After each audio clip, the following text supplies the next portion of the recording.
चलिए तो शुरू करें आज का लेक्चर। आप आगे आ जाओ, आगे आ जाओ।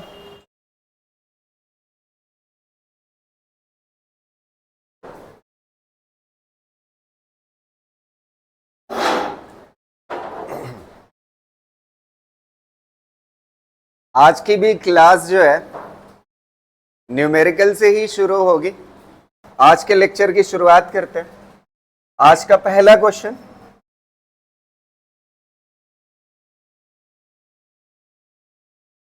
ठीक है?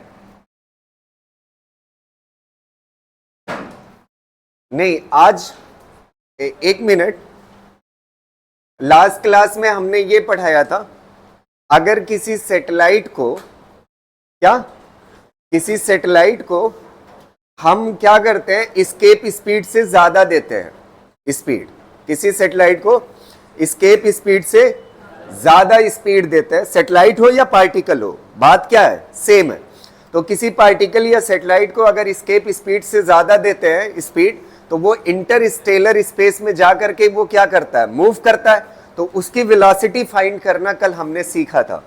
आज उसका जस्ट अपोजिट, अगर एस्केप स्पीड से कम देते हैं किसी पार्टिकल को या किसी सैटेलाइट को स्पीड, तो वो एस्केप नहीं करेगा। अगर एस्केप नहीं करेगा तो वो किसी हाइट तक जाएगा, वो किसी हाइट तक जाएगा, और किसी हाइट तक जाएगा और फिर उस हाइट पे जाकर के क्या हो जाएगा, रुक जाएगा। तो वो हाइट कितनी होगी वो अगर कैलकुलेट करना हो तो उसके लिए सीधा सा फार्मूला मैं आपको बता रहा हूं। वो फार्मूला क्या होता है, मैक्सिमम हाइट का, मैक्सिमम हाइट, मैक्सिमम हाइट। ये मैक्सिमम हाइट का क्वेश्चन कब बनेगा, जब जो गिवन स्पीड हो वो लेस देन हो किससे, एस्केप से, लेस देन किससे हो, एस्केप से। तो उस वक्त मैक्सिमम हाइट अगर आपसे पूछता है कि कितना पार्टिकल जाएगा, तो मैक्सिमम हाइट का जो फार्मूला होगा h इज इक्वल टू क्या होगा, n square divide by 1 minus n square into r, ये फार्मूला होगा। अब इसमें देखिए n क्या है, n क्या होता है, n रेशियो होता है given speed divide by escape speed, given speed divide by escape speed, ठीक, ये रेशियो होता है। और आर क्या है, रेडियस ऑफ अर्थ है। आर क्या है, रेडियस ऑफ अर्थ। तो आपको ये मैक्सिमम कितना हाइट गेन करेगा, और ये हाइट जो होगी, एक चीज जहन में रखिएगा, ये हाइट कहां से होगी, सरफेस से होगी। कहां से होगी, सरफेस से हाइट होगी। अगर आपको सेंटर से पूछेगा तो आपको रेडियस क्या करना पड़ेगा, ऐड करना पड़ेगा। तो ये क्वेश्चन में ध्यान से पढ़ लेना, सरफेस से पूछा है या सेंटर से पूछा है। समझ आ रही ना बात, क्लियर रहेगा। इस फार्मूले को नोट करिए, पहले इस पे 2 क्वेश्चन निपटा लेते हैं, ठीक है, फिर उसके बाद मिक्सअप क्वेश्चन करेंगे, ठीक है। कर लीजिए इस फार्मूले को।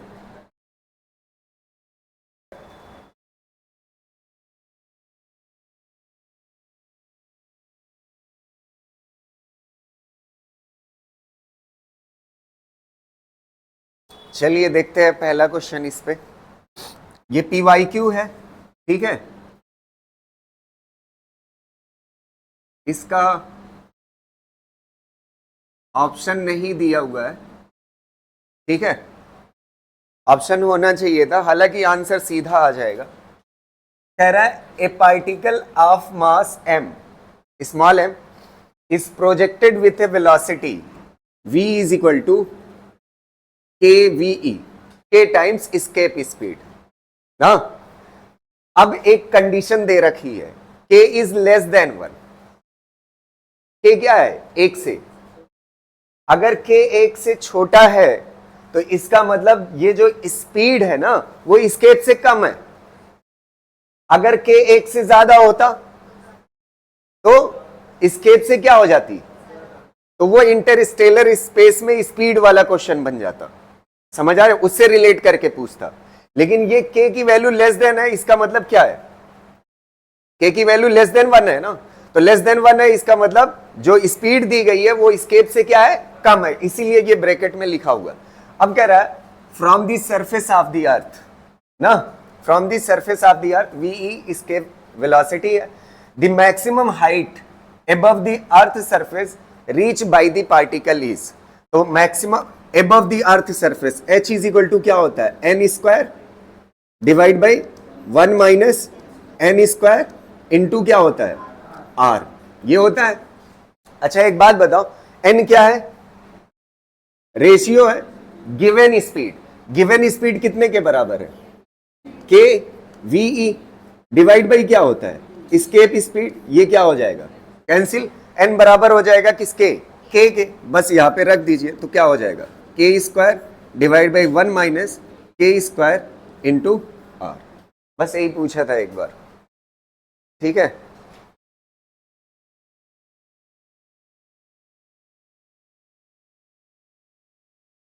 चलिए ये वाला करिएगा, ये भी अच्छा क्वेश्चन है। A body is projected up with a velocity equal to 3/4 of escape velocity, कितना दिया हुआ है, 3/4 ऑफ एस्केप वेलोसिटी, 3/4 मतलब 3/4 है ना एस्केप वेलोसिटी का, तो इसका मतलब क्या है, एस्केप से कम, 3/4 है ना, तो कम है तो जाहिर सी बात है हाइट का क्वेश्चन पूछा है, ये आगे देखोगे लाइन, तो कह रहा है the height it reaches from the centre of the earth is, from the centre of the अर्थ, तो यहां पे लाइन पढ़िएगा, कहां से पूछा है, सेंटर से, और जो हम निकालेंगे वो कहां से होगी, अर्थ की सरफेस से, तो पहले अर्थ की सरफेस से निकाल लेते हैं, जो आंसर आएगा उसमें क्या कर देंगे, आर ऐड कर देंगे, तो h इज इक्वल टू क्या होता है, n square divide by 1 minus n square, और यहां पे क्या होता है r, n की वैल्यू निकालना, n कितने के बराबर होता है, गिवन स्पीड, गिवन स्पीड कितना है, 3/4 of escape speed divide by escape speed, ये क्या हो जाएगा, कैंसिल, तो कितना हो जाएगा 3/4, रख दीजिए, h इज इक्वल टू आ जाएगा, n की वैल्यू 3/4 का स्क्वायर करोगे तो कितना हो जाएगा, 9 डिवाइड बाई 4 का स्क्वायर कितना हो जाएगा, 16, ये हो गया n स्क्वायर ना, और यहां पे कितना हो जाएगा 1 माइनस n स्क्वायर, यही 9 divide by 16, 9 divide by 16 into क्या हो जाएगा r, यहां तक क्लियर है। अब इसको सॉल्व करना है, ऊपर 9 और ये 16, इसको सॉल्व करोगे तो कितना हो जाएगा, 16 1 जा 16, 16 माइनस 9 कितना हो जाएगा, 7 डिवाइड बाई 16 इंटू क्या हो जाएगा r, तो यहां से कुछ कट रहा है, 16 16 क्या हो जाएगा, कट जाएगा, 9/7 r, ये कहां से हो गई, सरफेस से। अब कहां से पूछा है, सेंटर से, तो इसमें क्या ऐड कर दोगे, r ऐड कर दीजिए, 9/7 r प्लस r, तो कितना हो जाएगा 7r, 9r प्लस 7r कितना हो जाएगा 16r डिवाइड बाई 7, बस कौन सा सही होगा, बी भाई।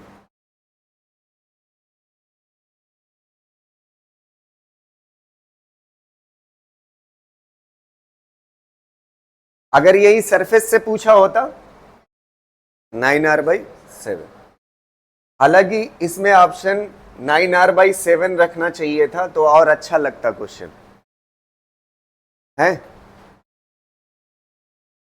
लड़का इसी पे जैसे पाया आंसर ना धड़ाक से मारा, वो सोचबे नहीं किया कि सेंटर से पूछा है?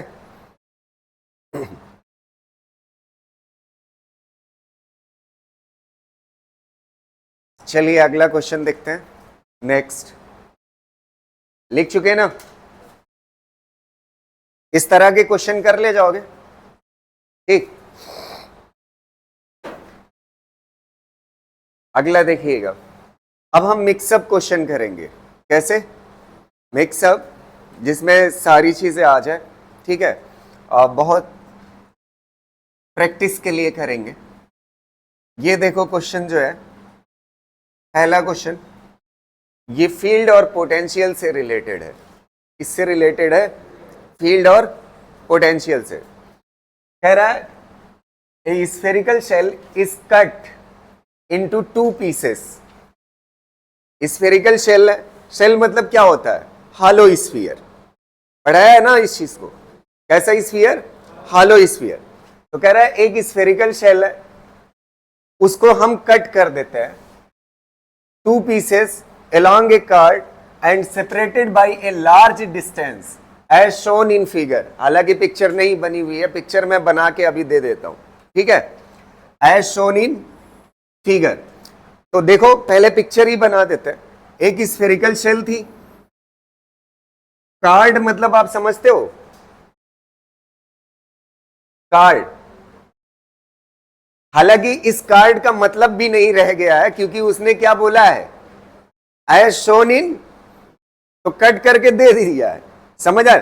तो कार्ड का मतलब इतना सा होता है, ध्यान से समझिएगा, कि 2 पॉइंट कोई लीजिए ना, 2 पॉइंट, और इन 2 पॉइंट को मैच करते हुए ऐसे कट कर दीजिए। ये वाली लाइन क्या कहलाती है? कार्ड कहलाती है। क्या कहलाती है? कार्ड। अब इसको कट कर दिया तो 2 पीस हो जाएगा।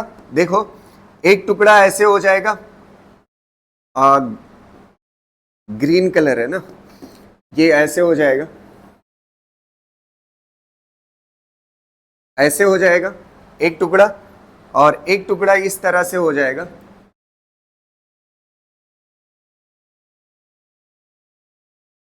ऐसा बन जाएगा ना। थोड़ा सा उतना अच्छा बना नहीं है, वो समझ गए होगे आप, ठीक है? ये 2 टुकड़ा हो गया, और इस वाले पॉइंट को नाम दिया A, और इस वाले पॉइंट को नाम दिया B ना। जब इसको जोड़ोगे तो फिर क्या बन जाएगा? Spherical shell. क्या बन जाएगा? Spherical shell. अब यहां से कट कर दिया और 2 पॉइंट बना। अच्छा एक बात बताइएगा थोड़ा सा, हमने ये पढ़ाया कि नहीं, अगर स्फेरिकल शेल है तो उसके अंदर ग्रेविटेशनल फील्ड इंटेंसिटी क्या होती है? 0 होती है। उसके अंदर ग्रेविटेशनल फील्ड इंटेंसिटी क्या होती है? तो इसके अंदर किसी भी पॉइंट, अच्छा ये बताओ, ये जो A और B है ना, ये यहीं से तो टूट के बना हुआ है। यहां पे मान लेते हैं ये पॉइंट था, यहीं पे A और B दोनों थे। जब यहां से कट कर दिया तो ये A बन गया और ये क्या बन गया? B बन गया। समझ आ रहे? तो अच्छा ये बताओ, इस पॉइंट पे फील्ड क्या होगी? ग्रेविटेशनल फील्ड इंटेंसिटी कितना होगी? 0, क्योंकि स्फीयर के अंदर है। अच्छा एक चीज आप सोचिएगा, ध्यान से सुनना, फील्ड एक वेक्टर क्वांटिटी होती है। कैसी क्वांटिटी होती है? Vector quantity. और मैंने आपको बताया है, अगर आपको याद हो, जैसे ये मान लेते हैं मास है, स्फीयर है, और यहां पे फील्ड पता करनी थी, फील्ड किस तरफ लगेगी ना। तो मैंने आपको बताया था, यहां पे एक मास मान लेना। क्या मान लेना? तो ये मास इस मास को किधर खींचेगा? अपनी तरफ खींचेगा। तो जो जिस डायरेक्शन में फोर्स लगेगा उसी डायरेक्शन में क्या होती है? फील्ड होती है। उसी डायरेक्शन में क्या होती है? तो अच्छा ये बताओ, ये वाला पार्ट जो है, ये वाला पार्ट, ध्यान से सुनना, इस वाले पॉइंट पे किधर की तरफ फील्ड लगाएगा? अंदर की तरफ। और ये वाला जो पार्ट है, ये वाला किधर खींचेगा? इधर की तरफ। समझ आ रही ना बात? ये अपनी तरफ खींचेगा और ये अपनी तरफ खींचेगा। अच्छा ये बताओ, अगर इस पॉइंट पे फील्ड 0 है तो जितना ये खींच रहा है अपनी तरफ, उतना ही ये खींचेगा अपनी तरफ, तभी तो कैंसिल होगा। तभी तो इस पॉइंट पे फील्ड क्या आएगी? तो इसका मतलब जितना ये ए पे फील्ड इधर बन रही है ना, इधर की तरफ, उतना ही फील्ड किधर बन रही है। तब इन दोनों को जब जोड़ोगे तो फील्ड किससे बनता है? फोर्स से। तो जितना फोर्स इधर, उतना फोर्स, समझ पा रहे हो ना? तो जितना फील्ड इधर उतना फील्ड, बस उसको रिलेट करने के लिए फोर्स बोल रहा हूं ताकि आपके समझ में आ जाए। समझ आ रहा? तो जितना फील्ड इधर उतना फील्ड इधर, तो नेट क्या हो जाएगी?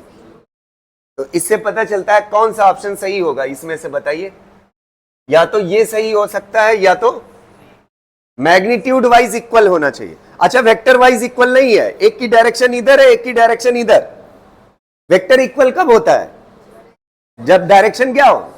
तो मैग्नीट्यूड वाइज क्या है, तभी तो नेट फील्ड यहां पे क्या आएगी, 0 आएगी। तो चाहे ये सही होगा चाहे ये।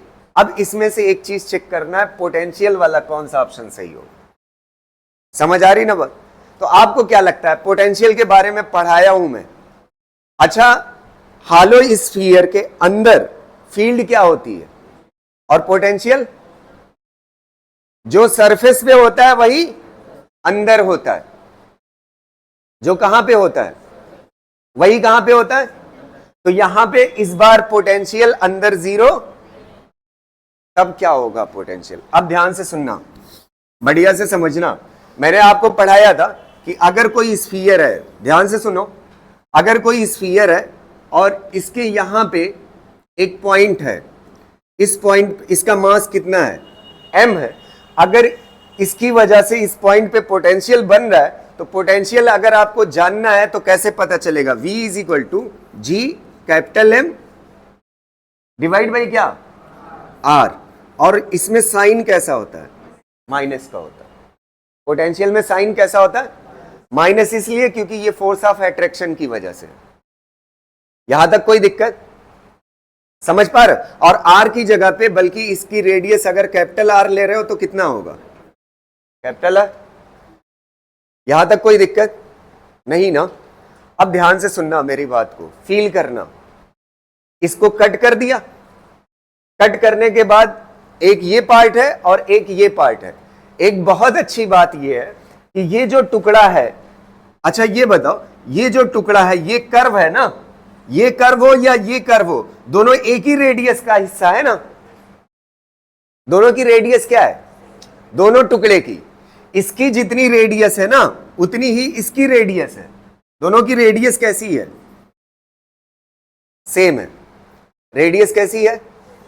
अच्छा, अब लॉजिकली इसके हिसाब से आप बताइएगा इस पे पोटेंशियल कितना होगा, इसकी सरफेस पे बताइए, यहां से सोच करके। इसके लिए ए वाले पे पोटेंशियल बताइए, V A is equal to कितना होगा, कितना होगा, माइनस जी, और इसका मास कितना होगा, मास ऑफ ए लेते हैं, तो mass of A divide by कितना होगा, इसकी रेडियस कितनी होगी, आर ना। अब पोटेंशियल इस पे निकालिए, इस वाले पे, बी वाले पे, पोटेंशियल एट बी कितना होगा, माइनस तो रहेगा ही, और इसका मास कितना ले लो, बी, तो ये कितना हो जाएगा जी, और यहां पे कितना हो जाएगा, मास ऑफ क्या होगा, बी डिवाइड बाई रेडियस वही रहेगी क्योंकि उसी सर्किल का हिस्सा है ना, उसी स्फीयर का हिस्सा है ना, तो रेडियस क्या रहेगी। अच्छा एक बात बताओ, इसके किस चीज में फर्क है दोनों के, किसका मास ज्यादा है, ए का मास। अच्छा, जिसकी वैल्यू ज्यादा नेगेटिव में होती है वो मैग्नीट्यूड में क्या होता है, कम होता है। तो कौन सा सही होगा, कौन सा सही होगा, बी वाला। समझ आ रही ना बात। इसकी वैल्यू नेगेटिव में क्या है, ज्यादा, तो मैग्नीट्यूड में क्या होगा, तो यहां पे मैग्नीट्यूड पूछा है, समझ आ रही ना, मैग्नीट्यूड में क्या होगा, कम। तो पोटेंशियल एट ए कैसा होगा, लेस, और पोटेंशियल एट बी कैसा होगा। समझ आ रही ना, कर लो इसको।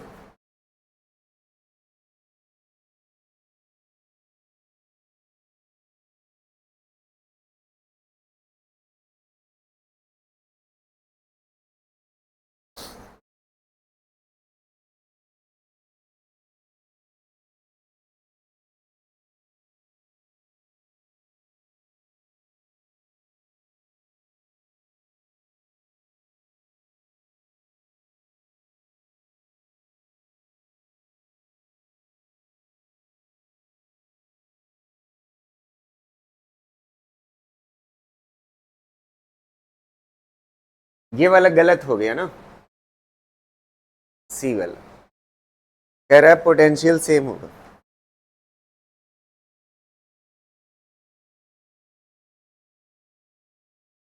अच्छा, इन दोनों को जोड़ दोगे ना, तो जो सरफेस पे पोटेंशियल है वही आएगा, टोटल पोटेंशियल सेम आएगा।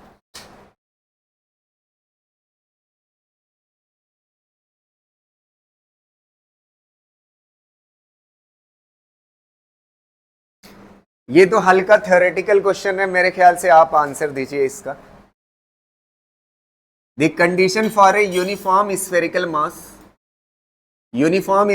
मास small m of radius small r to be a black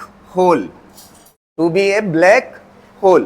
कल एक क्वेश्चन इसका किया था, लेकिन मैंने उसको बताया नहीं था कि इसको ब्लैक होल बोलते हैं। कल वो क्वेश्चन याद करिए जिसमें हमें रेडियस को इतना श्रिंक करना था कि अगर 3 × 10⁸ की स्पीड से भी किसी पार्टिकल को फेंके और वो स्केप ना करे। कितने से फेंके? 3 × 10⁸ से भी फेंके और वो स्केप। अगर कोई चीज ऐसी बन जाती है, कोई सरफेस ऐसी हो जाती है कि वहां से स्पीड ऑफ लाइट के बराबर अगर स्पीड देते हो और वो स्केप नहीं करता है, तो उस सरफेस को या उस बॉडी को क्या बोला जाता है? Black body. क्या बोला जाता है? Black body. नहीं, सी नहीं सही होगा। पहला भी नहीं सही होगा। एक मिनट ध्यान से सुनो मेरी बात को, पहले सुन तो लो। ब्लैक बॉडी किसे कहते हैं? ब्लैक बॉडी मतलब होता है, जैसे ये मान लेते हैं मिसाल के तौर पे ये अर्थ है ना, क्या है? अर्थ है।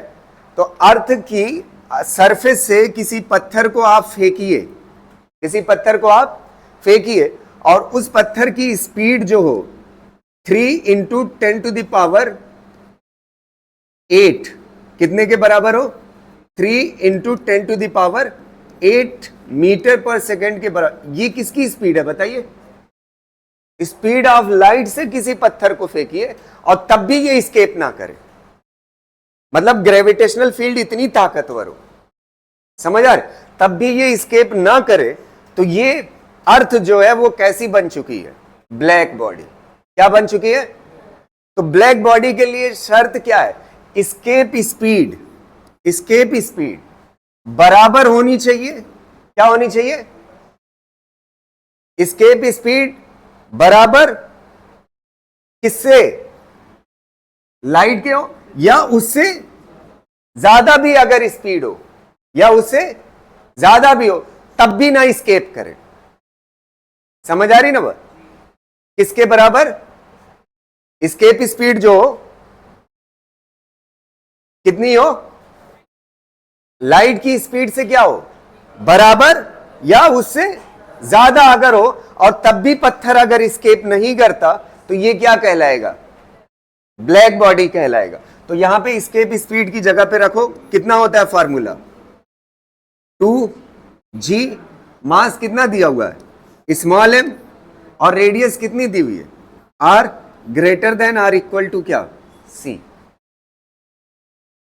समझ आ रही ना बात? तो कौन सा सही होगा? बी वाला ऑप्शन। कौन सा सही होगा? बी वाला।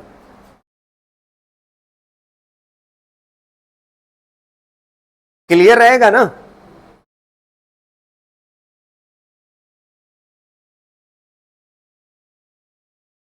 स्पीड ऑफ लाइट के बराबर या स्पीड ऑफ लाइट से ज्यादा किसी पत्थर को अगर आप स्पीड दे, तब भी वो पत्थर ना स्केप करे, तो ये क्या कहे? मतलब कुछ भी स्केप ना करे। कहने का सेंस ये है, किसी भी वेलोसिटी पे स्केप ना करे, तो उसे क्या बोलते हैं? Black hole.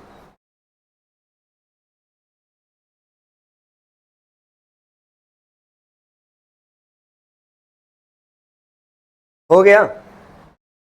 3 क्वेश्चन मैं आपको और हिंट कर दे रहा हूं, यहां से पूछा जा सकता है। ब्लैक होल का मास क्या होना चाहिए? समझ आ रही ना बात? क्या? तो मास को यहां पे छोड़ो, बाकी को उधर लेके चले जाओ। है? ब्लैक होल की रेडियस क्या होना चाहिए ना? रेडियस को छोड़ो, बाकी सारी चीजों को उधर लेके चले जाओ। और तीसरा क्वेश्चन क्या हो सकता है? डेंसिटी क्या होना चाहिए? तो डेंसिटी किसमें छिपी होती है? मास में। ना, डेंसिटी इज इक्वल टू क्या होता है, मास बाई वॉल्यूम। तो मास इज इक्वल टू क्या हो जाएगा, डेंसिटी इंटू वॉल्यूम। तो डेंसिटी को छोड़ो, बाकी को उधर लेके चले जाओ, समझ आ रही ना। तो डेंसिटी निकल आएगी, फार्मूला सबका बन जाएगा, ठीक है। तो इतना कर सकते हो ना, कोई दिक्कत तो नहीं है।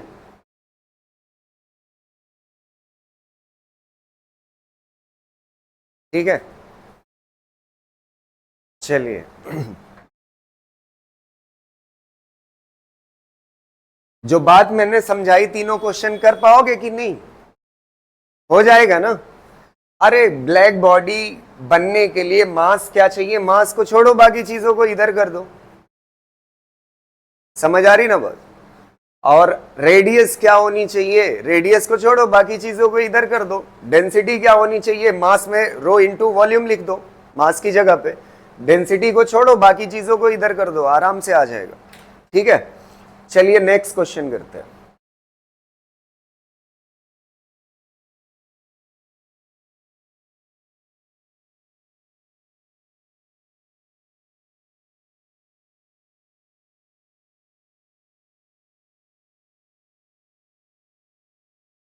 ये वाला क्वेश्चन देखिए, एक वेक्टर पे करते हैं ना।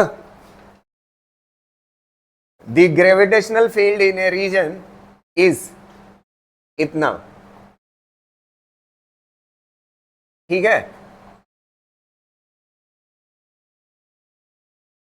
Then the work done by the gravitational force to shift slowly a particle of mass 1 kg from point 1 comma 1 to a point 2 comma minus 2 is 2 comma minus 2 is।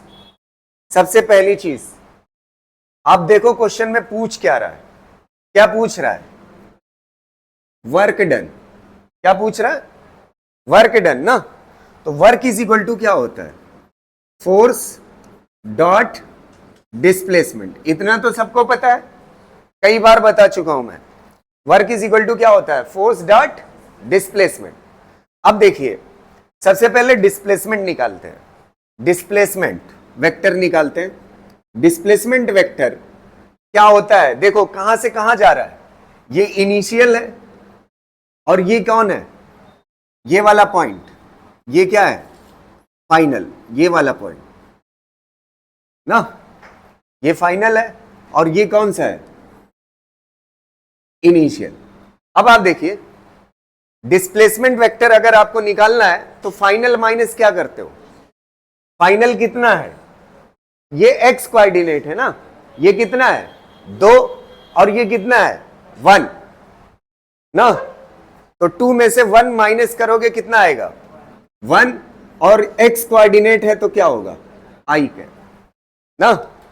अब इसके बाद ये कौन सा कोऑर्डिनेट है y, -2 में से माइनस करना है किसको, माइनस करना है 1 को ना, तो कितना हो जाएगा -3, और कौन सा है j का,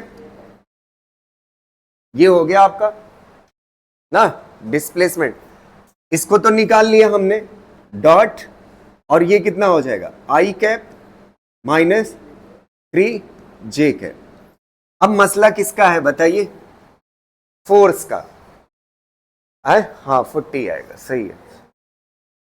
फोर्स कैसे निकलता है, फार्मूला पढ़ाया मैंने, अगर आपको याद हो मैंने कहा था 2 फार्मूले एकदम आपकी टिप पे होने चाहिए, और उनमें से 2 फार्मूले कौन से थे, पोटेंशियल को मास से मल्टीप्लाई करिए तो क्या मिलता है पोटेंशियल एनर्जी, और फील्ड को मास से मल्टीप्लाई करो तो क्या मिलता है, फोर्स मिलता है। क्या मिलता है, फोर्स। तो ये वाला देखिए है कि नहीं, ये क्या दिया हुआ है, ग्रेविटेशनल फील्ड इंटेंसिटी दी हुई है, कितना दी हुई है 10, मल्टीप्लाई कर लो कितना हो जाएगा 10i के -10j के।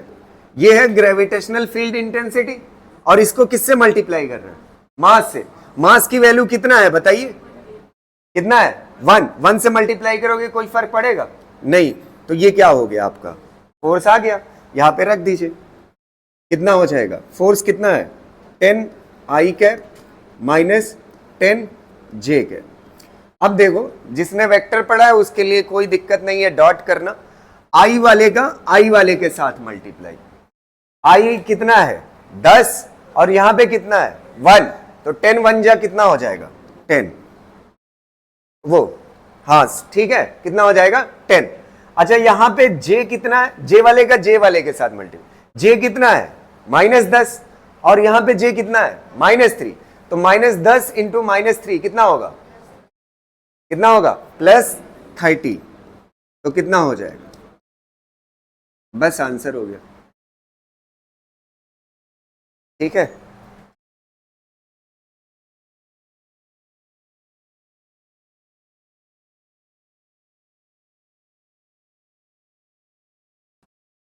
नेक्स्ट क्वेश्चन देखिए।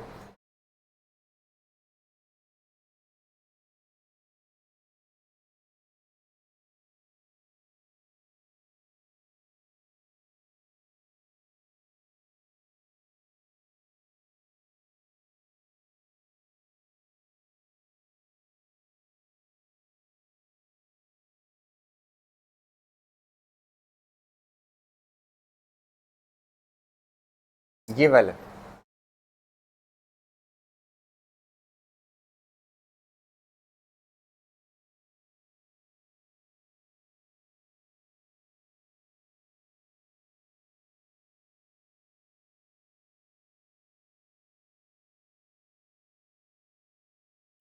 ट्राई करिएगा आप। A light planet is revolving around a massive star in a circular orbit of radius capital R with a period of revolution capital T। ठीक है, सर्कुलर ऑर्बिट में घूम रहा है, ठीक है, और जिसका टाइम पीरियड कितना है, टाइम पीरियड मतलब एक चक्कर लगाने में जो टाइम लगता है, ठीक है। If the force of attraction between the planet and star is proportional to r की पावर -3/2। यहीं से क्वेश्चन सॉल्व करेंगे। Then choose the correct option. Time period के लिए कौन सा ऑप्शन सही होगा, ठीक है। देखो अपनी अपनी कॉपी अगर ओपन करोगे तो सर्कुलर ऑर्बिट में जब एक सैटेलाइट घूमता है, किसमें घूमता है, तो मैंने आपको पढ़ाया हुआ है, उसके लिए formula T² directly proportional R की पावर 3 है। देखो कॉपी में लिखा हुआ है, कॉपी में लिखा हुआ है T² is directly proportional to R की पावर। जैसे यहां पे क्या था, ये प्लेनेट था और इसके चारों तरफ कौन घूम रहा था, कौन घूम रहा था, सैटेलाइट, और कितनी दूरी पे, स्मॉल r दूरी पे। स्मॉल r किससे बना होता है, r प्लस h से बना होता है। तो ये सर्कुलर ऑर्बिट में ये जो टाइम पीरियड होता था वो ऐसा रिलेशन रखता था किससे, ऑर्बिट रेडियस से। समझ आ रही ना वो। लेकिन यहां पे क्या हो रहा है, कह रहा है if the force of attraction between the planet and star is proportional to इतना।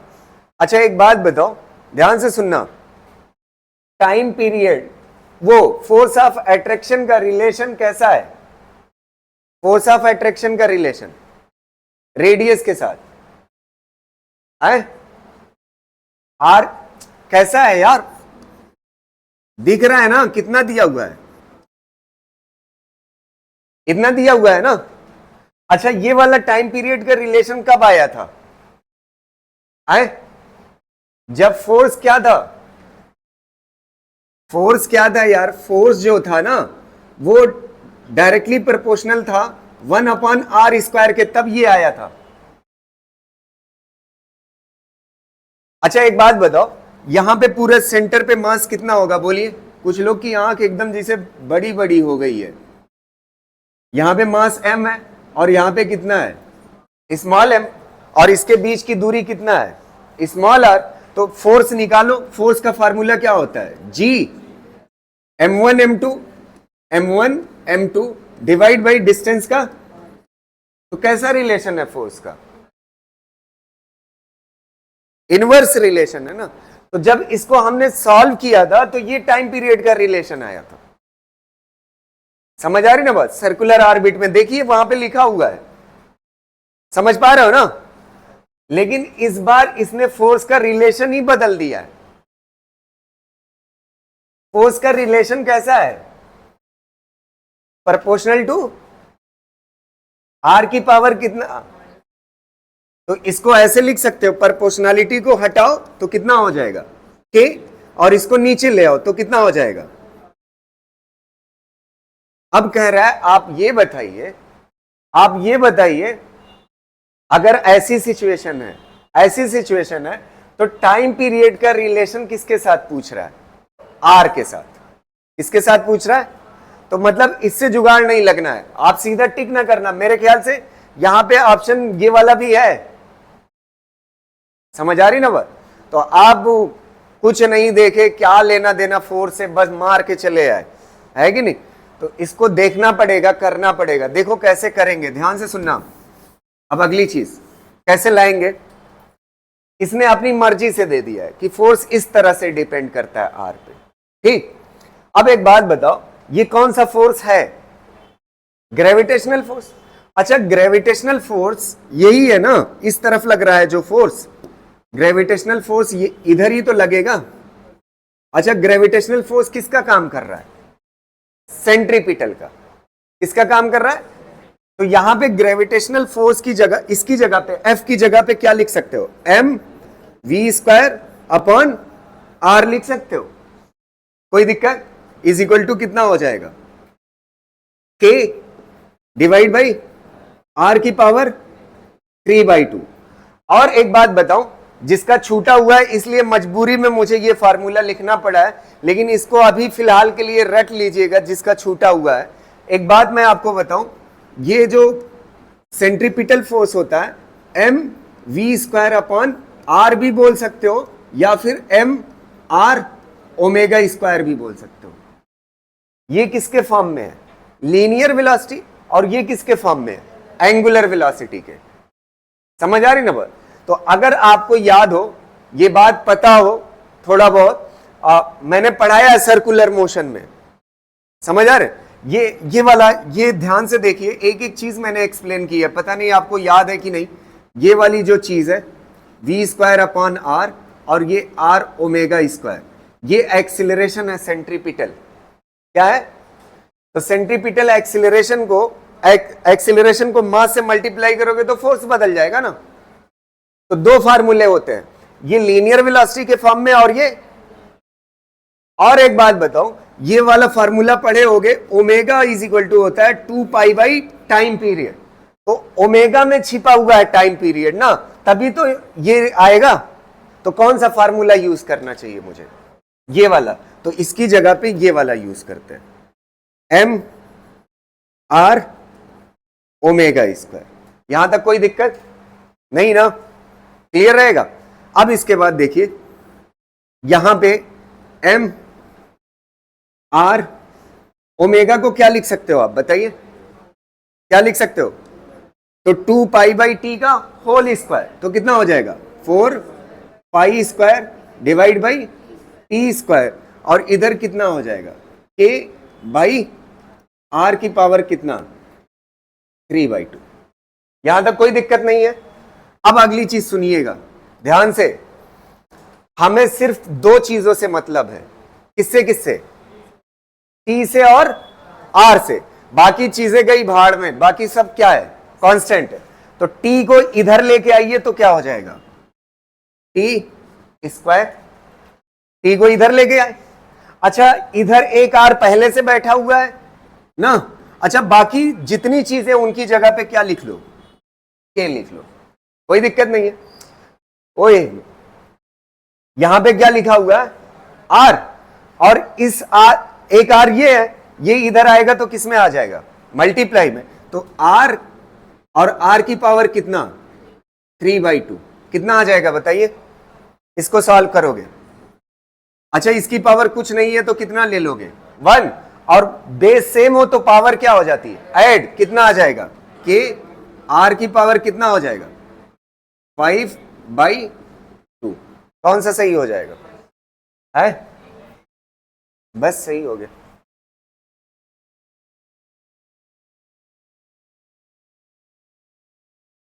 ठीक है,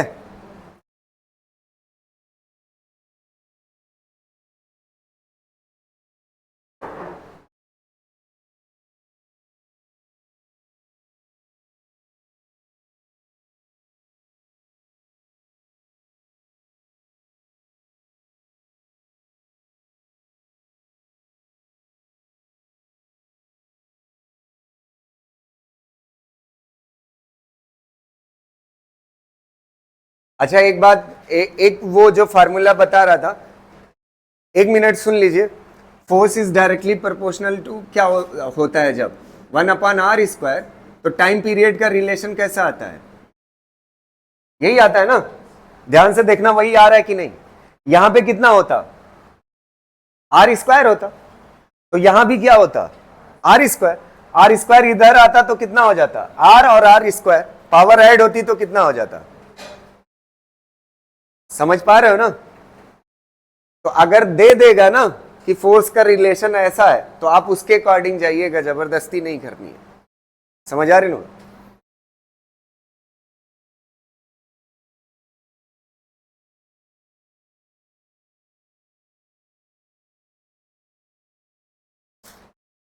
एक क्वेश्चन और इस पे कराएं, एक मिनट ध्यान से देखना।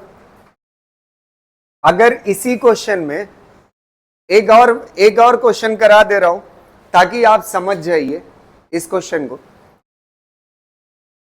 चलिए, अगर यहीं पे आपसे पूछता, एक मिनट ध्यान से सुनिएगा, अगर यहीं पे आपसे पूछता कि आप ये बताइए ये किसमें रिलेशन है, ऑप्शन किसमें दिया हुआ है, टाइम पीरियड और डिस्टेंस में। अगर यहीं पे क्वेश्चन टाइम पीरियड की जगह पे ऑर्बिटल स्पीड और डिस्टेंस में होता, तब यहां पे क्या होता, ऑर्बिटल स्पीड, और यहां पे क्या होता, डिस्टेंस होता। समझ आ रहे, ऑर्बिटल स्पीड और डिस्टेंस में क्या रिलेशन होगा, तो आप जानते हैं इस फार्मूले को ना यूज करना, इस वाले को यूज करना। v क्या है बताइए, यही तो है ना ऑर्बिटल, तो ये वाला यूज करना, तो यहां पे क्या हो जाएगा, mv²/r हो जाएगा। अब देखो हमें कितनी चीज से मतलब है, सिर्फ v से और r से, बाकी चीजें हमें कोई लेना देना नहीं है, हमें कोई इंटरेस्ट नहीं है। तो यहां से देखिएगा, यहां से क्या हो जाएगा, v² ऐसे ही रहेगा, और r इधर जाएगा तो किधर चला जाएगा, ऊपर, बाकी चीजों की जगह पे क्या आ जाएगा, कांस्टेंट, r ऊपर, और नीचे क्या हो जाएगा, r की पावर 3/2। इसको ऊपर लेके जाओ तो क्या हो जाएगा, इसको ऊपर लेके जाओगे तो v² = k, और यहां पे कितना हो जाएगा, r की पावर, ये माइनस हो जाएगा ना, माइनस, तो कितना हो जाएगा, है कितना हो जाएगा, r की पावर -1/, बस आ तो गया। अच्छा एक चीज आप बताइए, अब ऑप्शन पे डिपेंड करता है, अगर ऑप्शन v² के फॉर्म में है तो ये सही है, अगर v के फॉर्म में हो तब तो ये स्क्वायर इधर जाएगा। तो मैंने आपको बताया जब स्क्वायर उधर जाएगा, अगर इधर स्क्वायर है तो उधर जाके 1/2 हो जाएगा, अगर इधर पावर 3 है तो उधर जाके, तो उधर जाएगा तो कितना हो जाएगा, 1/2। तो 1/2 होगा तो पावर की पावर होगा ना, तो पावर की पावर क्या हो जाती है, मल्टीप्लाई, तो आंसर कितना हो जाएगा, -1/4 हो जाएगा। अरे ये पावर की पावर क्या होती है, थोड़ा सा बताइए। v = -k, r की पावर कितना हो जाएगा, -1/2, और ये इधर जाएगा तो 1/2, ये मल्टीप्लाई होगा तो कितना हो जाएगा, कितना हो जाएगा, -1/4, बस हो गया।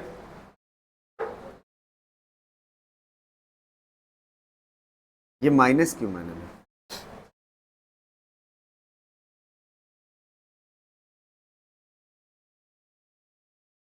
समझ पा रहे हो ना?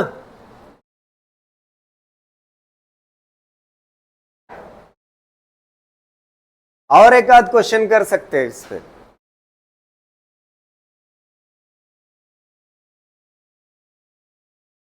कर पाओगे ना? हो गया ना?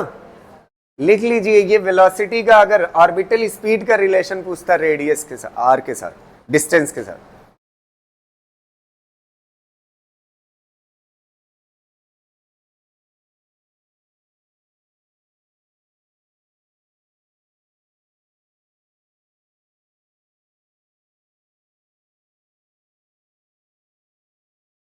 चलिए देखते हैं किसके पास दिमाग है, बताए अगला आंसर। ठीक है, अगर यही रिलेशन दो मैंने करा दिया, टाइम पीरियड का किसके साथ? आर के साथ, और ऑर्बिटल स्पीड का किसके साथ? आर के साथ। अब आप बताइएगा काइनेटिक एनर्जी का आर के साथ रिलेशन, काइनेटिक एनर्जी का।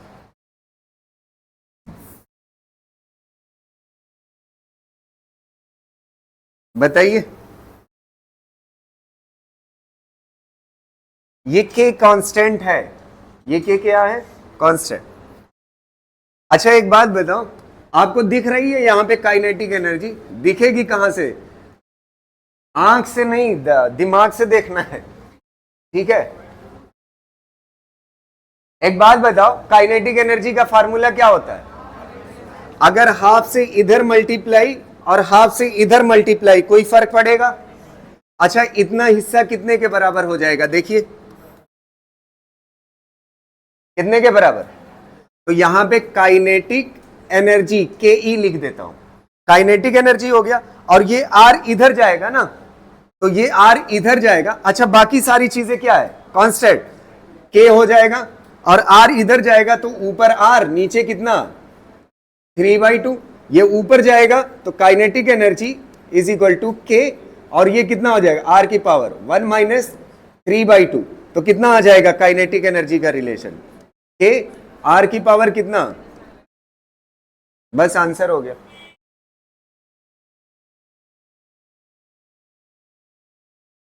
दो क्वेश्चन, एक मिनट ध्यान से सुनिएगा।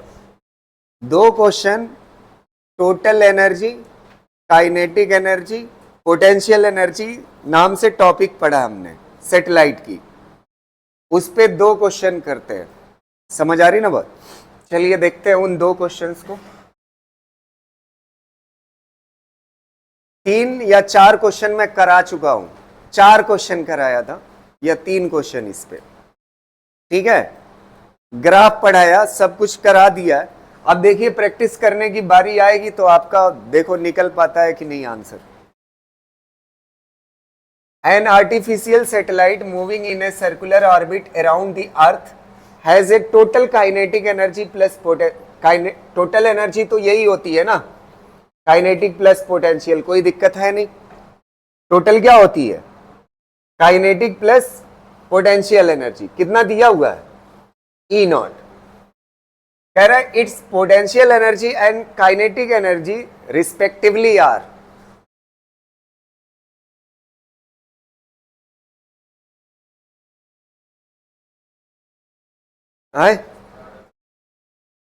सी वाला ना, सी वाला सही है। आपके पास रिलेशन बताया मैंने, रिलेशन क्या बताया मैंने? Kinetic energy is equal to minus of total energy minus of potential energy divide by 2। हालांकि कॉपी में यू लिखा है पोटेंशियल एनर्जी को, कोई दिक्कत नहीं है। यहां तक हो गया। अब देखिए ये जो दी हुई है total energy, E not the हुई है। कितना दी हुई है? E not. तो टोटल एनर्जी ई नॉट रख दो तो काइनेटिक एनर्जी आ जाएगी। टोटल एनर्जी ई नॉट है तो कितना हो जाएगा ना? अच्छा एक काम, एक गलती नहीं होनी चाहिए, ये टोटल एनर्जी दी हुई है तो आप वहां से दिमाग ना लगा लेना टोटल एनर्जी में माइनस होता है। जब वो क्वेश्चन में माइनस दे देगा तो माइनस ले लेना, नहीं देगा तो प्लस लेना। समझ आ रही ना बात? क्लियर रहेगा ना? समझ रहे हो ना? टोटल एनर्जी किसमें होती है बताइए? टोटल एनर्जी किसमें होती है? सेटेलाइट की। बाउंडेड मोशन होता है ना, कैसा होता है? तो आप अपनी तरफ से ना लेके एक माइनस लगा देना। उसने अगर दिया हुआ है प्लस में तो कैसा रखना? प्लस ही रखना। समझ? इसका रीजन जानना है या हो जाएगा? जैसा दिया है वैसा रखना, ठीक। अब इसके बाद काइनेटिक एनर्जी तो आ गई। अब क्या पूछा है आपसे? क्या पूछा है दूसरा? Potential energy. पहला पोटेंशियल एनर्जी पूछा था। तो चलिए इस वाले रिलेशन से निकाल लीजिए। K इज इक्वल टू क्या रख लीजिए? Minus PE by 2। Kinetic energy कितने के बराबर है? Minus E0 is equal to minus PE by 2। Minus minus क्या हो जाएगा? Cancel. PE is equal to कितना हो जाएगा? 2E0। कौन सा सही हो रहा है? C1। तो लगभग सभी के आंसर सही थे।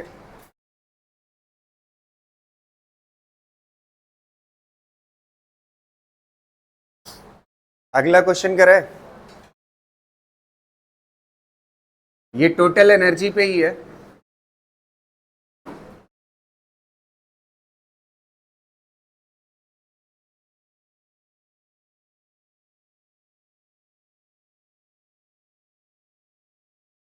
इसको करिएगा। Two satellite A and B, the ratio of their masses being 3:1 are in the circular orbits of radius r and 4r। एक सैटेलाइट कहां पे है? कितनी रेडियस पे है? r। और दूसरी कितने पे है? 4r। कितनी पे है? 4r। एक r ऑर्बिट पे है और दूसरी 4r। अच्छा जब ऑर्बिट बोल दे तो कहां से है? सेंटर से। कहां से है? समझ आ रहे? सेंटर से एक r पे है और दूसरा 4r। अब कह रहा है the ratio of total mechanical energy of A to B। A to B mechanical energy का फॉर्मूला क्या होता है? मैकेनिकल मतलब टोटल। टोटल एनर्जी का फॉर्मूला क्या होता है? टोटल एनर्जी का फार्मूला क्या होता है? टोटल एनर्जी का फार्मूला जो होता है वो कितना होता है? जब सैटेलाइट ऑर्बिट में घूमती है minus G capital M small m divide by 2r। यहां तक क्लियर है ना? अब आप देखिएगा ये जो m है, ये m, ये क्या है? मास ऑफ क्या? अब ये तो प्लेनेट है और प्लेनेट का मास क्या होता है? Capital M। और जो सैटेलाइट है उसका मास क्या होता है? Small m। तो ये किसका मास है? सैटेलाइट का। समझ आ रही ना? तो एक चीज आप देखिएगा यहां पर मास और किसका किसका रेशियो दिया हुआ है? मास का और किसका दिया हुआ है? मास और क्या पता है? रेडियस। तो मास और रेडियस को छोड़ करके बाकी चीजें क्या हो जाएगी? कांस्टेंट। तो T इज इक्वल टू ये कितना हो जाएगा? Minus GMM divide by 2। ये K ले लो और ये कितना हो जाएगा? M by R। समझ आ रही ना? यहां तक कोई दिक्कत नहीं ना? अब सबसे पहले A के लिए लिखिए टोटल एनर्जी। A के लिए कितना हो जाएगा? K MA बाई RA ना? ऐसे किसके लिए लिख लीजिए? B के लिए। तो कितना हो जाएगा? K MB divide by RB ना? यहां तक क्लियर है? अब दोनों को क्या कर लीजिए? डिवाइड। दोनों को डिवाइड करोगे तो क्या हो जाएगा? TA by total energy of A divide by total energy of B, divide हो जाएगा, के से के क्या हो जाएगा, कैंसिल। ये कितना है, M A divide by R A ना, ये वाली चीज। अच्छा, ये वाली चीज जब ऊपर जाएगी तो क्या हो जाएगी, पलट के लिखी जाती है ना जब मल्टीप्लाई में जाती है, समझ आ रही ना। तो ये कितना हो जाएगा, R B divide by M B. यहां तक कोई दिक्कत नहीं है, समझ आया। अब देखो, सबसे पहले ये किसका, ए और बी का रेशियो मासेस का दिया हुआ है, तो M A divide by M B कितना दिया हुआ है, कितना दिया हुआ है, 3:1 ना।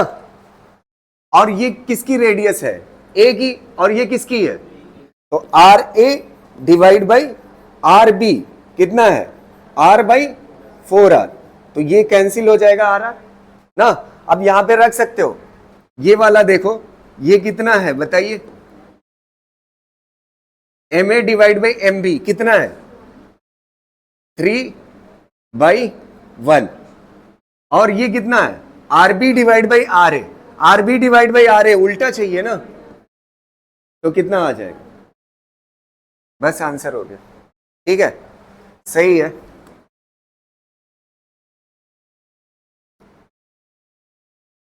ठीक है,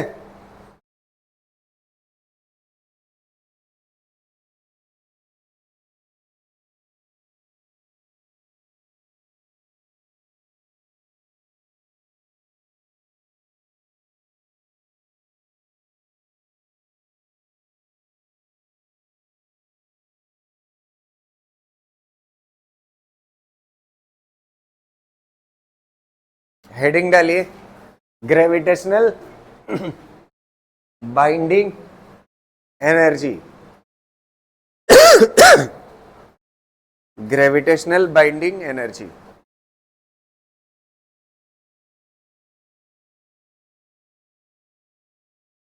ग्रेविटेशनल बाइंडिंग एनर्जी,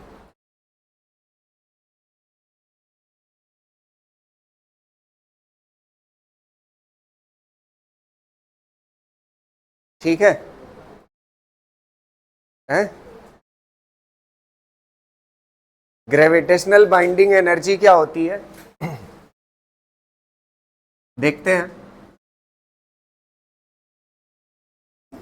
देखो, ग्रेविटेशनल बाइंडिंग एनर्जी किसे बोलते हैं, जैसे आपके पास ये मान लेते हैं प्लेनेट है अर्थ, ठीक है, अर्थ का मास कितना होता है, पूरा मास कहां पे होता है, सेंटर में, और ये मान लेते हैं कितना है, कैपिटल एम, और इसकी रेडियस कितना है, कैपिटल आर। ठीक है, अब इसकी सरफेस पे एक पार्टिकल रखा हुआ है जिसका मास कितना है, स्मॉल है। पार्टिकल मान लो या सैटेलाइट मान लो, कोई दिक्कत नहीं। अभी कहां पे है ये, अर्थ सरफेस, ये घूम नहीं रहा है, ये कहां पे है, अर्थ की सरफेस पे है।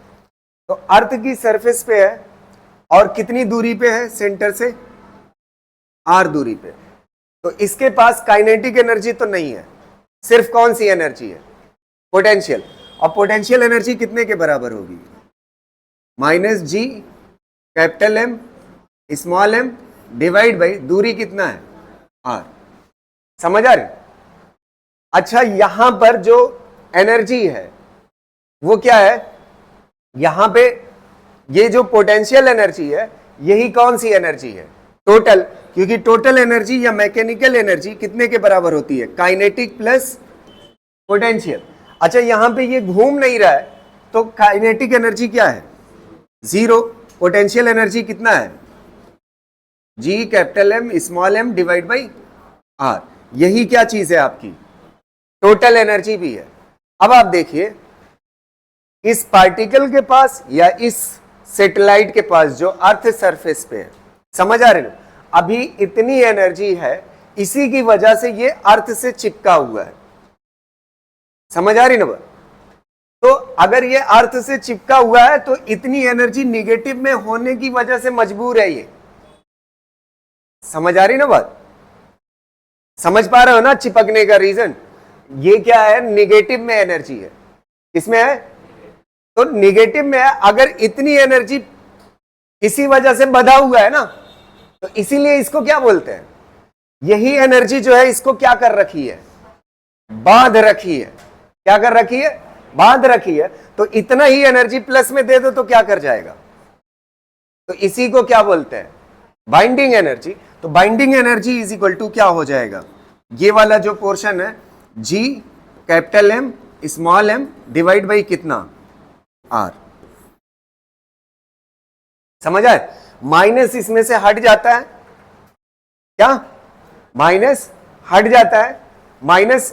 इसीलिए कभी कभी बुकों में लिखा रहता है कि या बुक जब आप पढ़ोगे उसमें लिखा रहता है minus of total energy, minus of total energy is called as binding energy.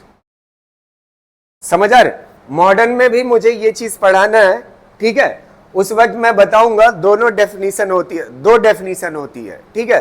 तो अभी वो मॉडर्न के वक्त के लिए छोड़ते हैं, अभी फिलहाल इतना समझिए, ये इतनी एनर्जी की वजह से ये बधा हुआ था, क्या था, बधा हुआ था, तो इतनी ही एनर्जी क्या कहलाएगी, बाइंडिंग एनर्जी।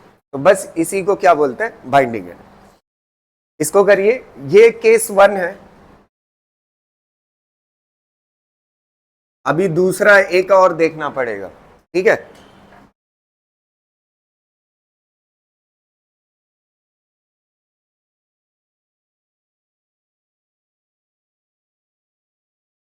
यहां पे बाइंडिंग एनर्जी कितने के बराबर है, पोटेंशियल एनर्जी के बराबर। हालांकि यही पोटेंशियल एनर्जी किसके बराबर है, टोटल एनर्जी, ठीक है। अगला स्टेप देखिएगा, दूसरा केस 2 ना, ये प्लेनेट है, इसका मास m और इसकी रेडियस कितना r। यहां से यहां पे एक सैटेलाइट जिसका मास कितना है, स्मॉल है, ये इसके चारों तरफ घूम रही है। तो सेंटर से ये जो दूरी है वो मान लेते हैं कितनी है, r, स्मॉल r। ये सेंटर से स्मॉल r कितने के बराबर होती है, r प्लस h के बराबर होती है। समझ आ रही ना, यहां पे सैटेलाइट घूम रही है। अच्छा, अब देखो, जब अर्थ सरफेस पे थी सैटेलाइट या पार्टिकल, तो किस पे था, रेस्ट पे ना। अब यहां पे है तो सैटेलाइट रेस्ट पे नहीं है, क्या कर रही है, घूम रही है। तो इसके पास पोटेंशियल एनर्जी है। पोटेंशियल एनर्जी कितने के बराबर होगी, U is equal to minus G capital M small M divide by centre से डिस्टेंस कितना, स्मॉल है ना।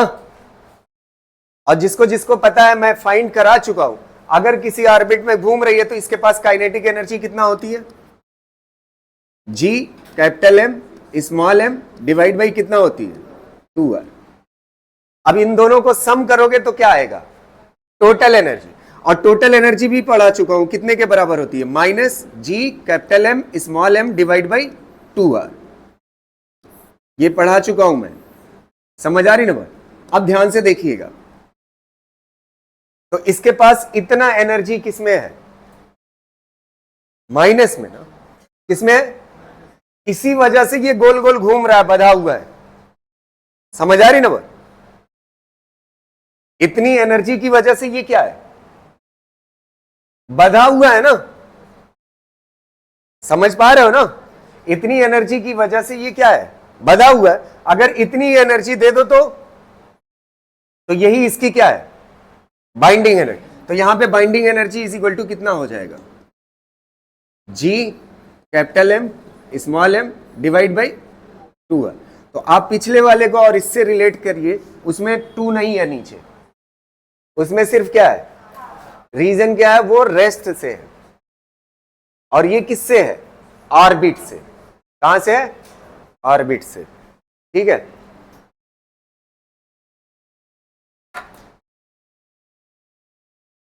तो बाइंडिंग एनर्जी ओवरऑल होती क्या है,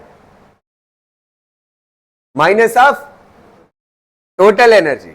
लेकिन अगर रेस्ट पे है सैटेलाइट तो बाइंडिंग एनर्जी किसके बराबर है, पोटेंशियल एनर्जी के। और अगर ऑर्बिट में है सैटेलाइट तो बाइंडिंग एनर्जी टोटल एनर्जी के। ठीक है।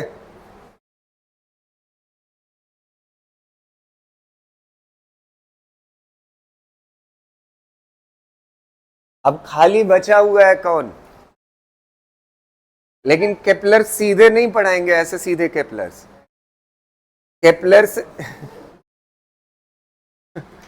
केपलर से पहले पहले हम अभी तक हमने किसके लिए पढ़ा है? प्लेनेट के, एक मिनट ध्यान से सुनिएगा, प्लेनेट के चारों तरफ कौन घूमता है? सैटेलाइट।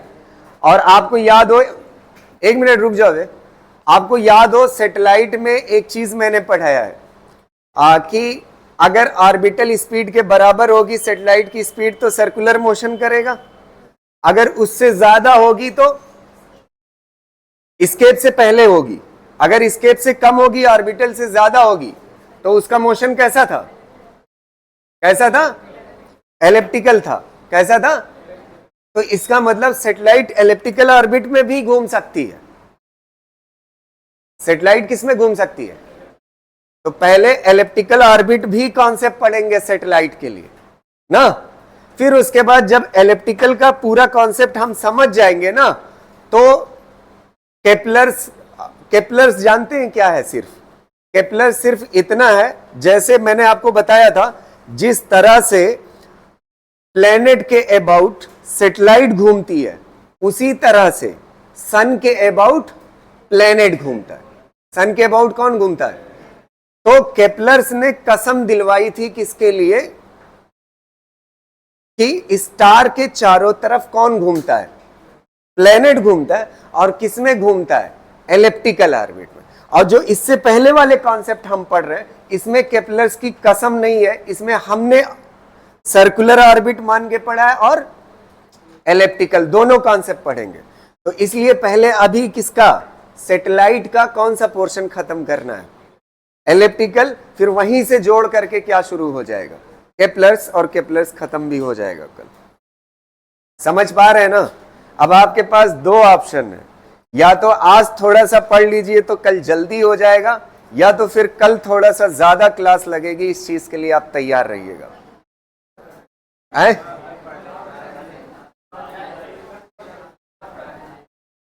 थोड़ा सा ज्यादा कल लगेगा, आज ही पढ़ा देते हैं, है कि नहीं, ताकि कल का टाइम कम लगे। समझ आ रही ना बात? तो चलिए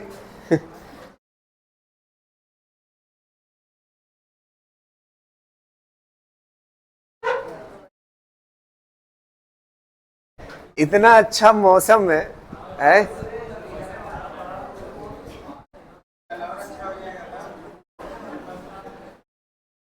अगर ना हुआ तब यही तो पूछ रहा हूं, अगर ना हुआ तब